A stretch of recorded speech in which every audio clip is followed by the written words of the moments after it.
at Dick's Sporting Goods. We're going to show you what dumbbells and bands you need to buy for my programs. Okay, so we're making our way over to the exercise equipment, and I'm going to show you the bands that you guys need to get. They're great.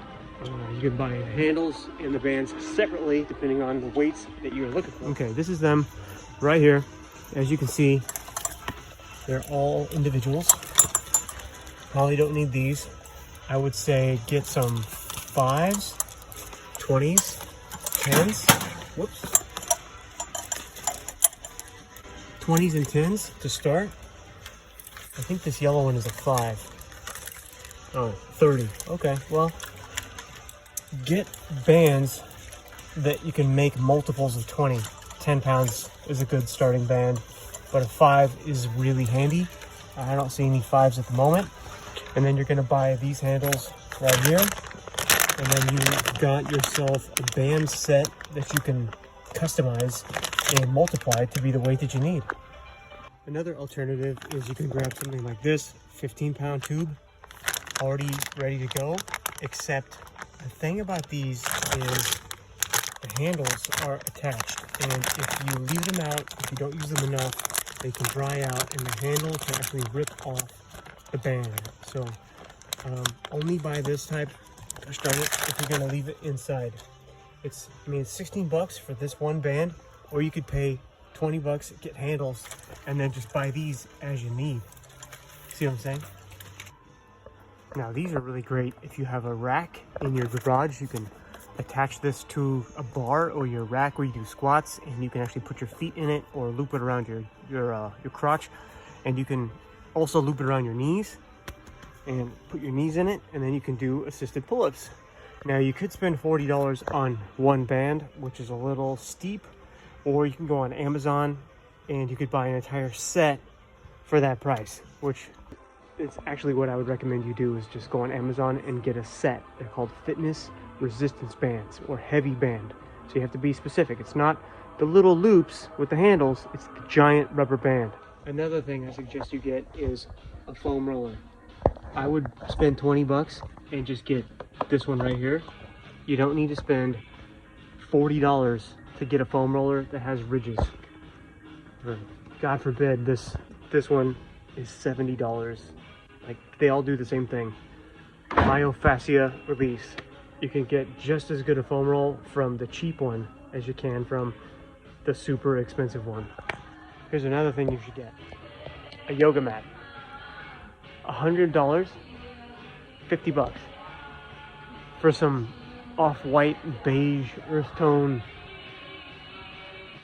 No, spend 100 bucks. You're gonna sweat on this thing. After 4 or 5 years of use, it's gonna be trash. You don't want to spend $100 on a damn yoga mat.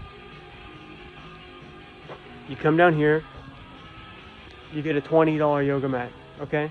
If you need more cushion, you put a towel underneath of it. Works fine. I've had hundreds of these things. I've taught yoga class. I've taught Tai Chi.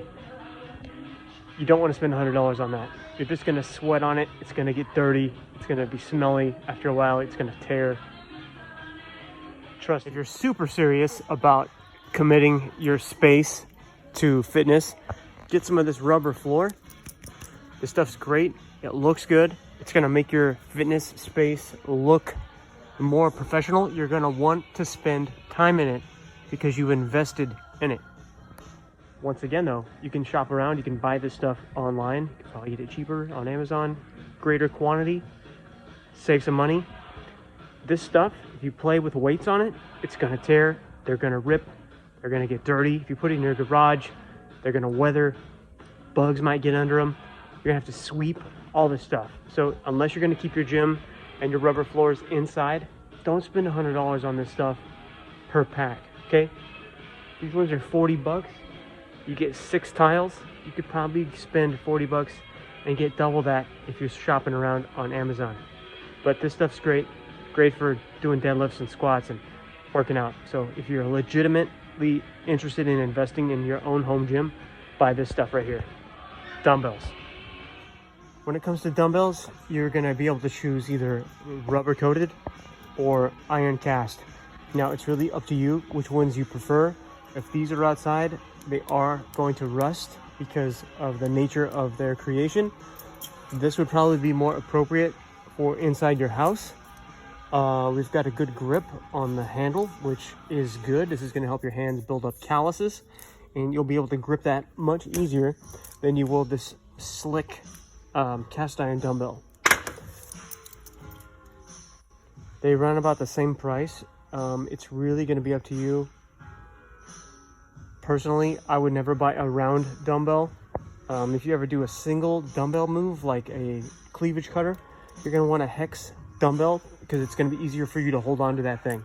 So you want to grab some 5s, some 10s, and 15s if you're just starting out, and then maybe a 20-pound kettlebell, 20 or 25. It's going to be a great investment. Now, if you buy a bench and you have something like this, you can get a set. This is $150 plus tax, I'm sure. It's going to come with the bench. It's going to come with the freestanding rack. You have to bar the bar separately. And the weights you should get, you're going to grab this Olympic 2-inch weight plate.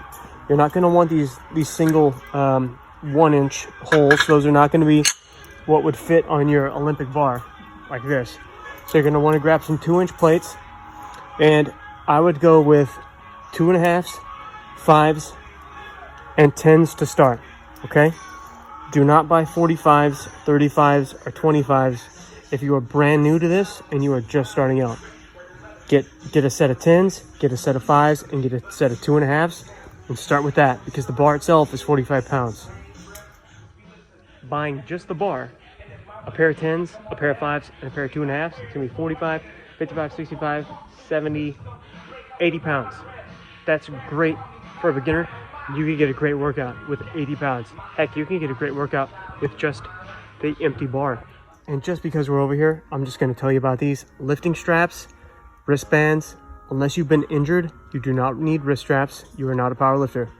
Straps, unless you're a power lifter, you do not need lifting straps. Okay, it's better to get stronger on your own before you start using extraneous, exogenic equipment, because you do not need these things.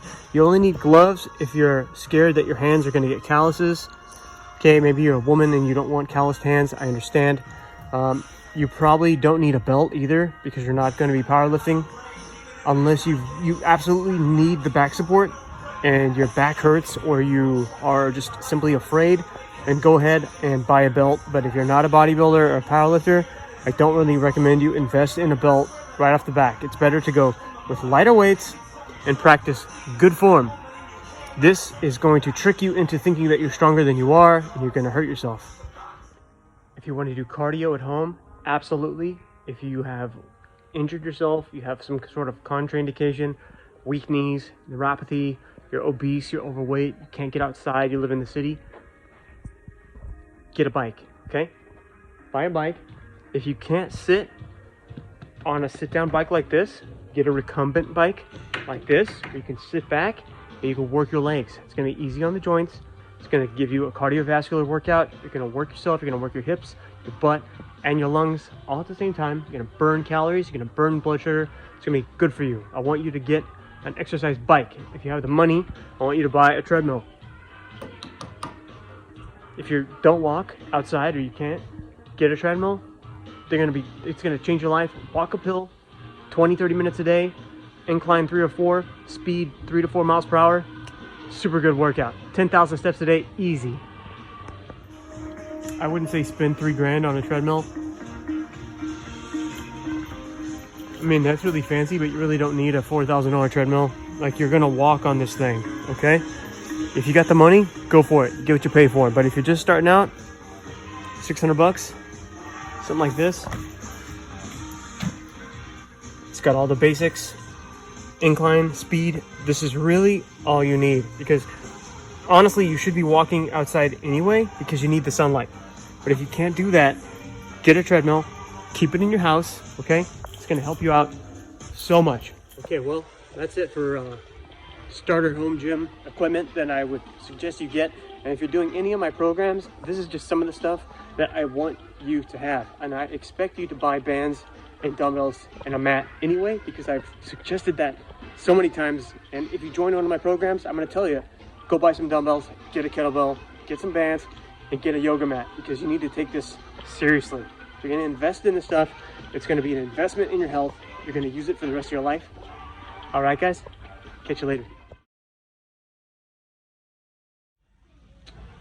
I don't know what happened to Dick's, but they got rid of all their ammunition, all their guns, all their bows and arrows, all their archery supplies. There's no more knives. I don't know what's going on over here. But I came to look at archery targets because mine is absolutely destroyed.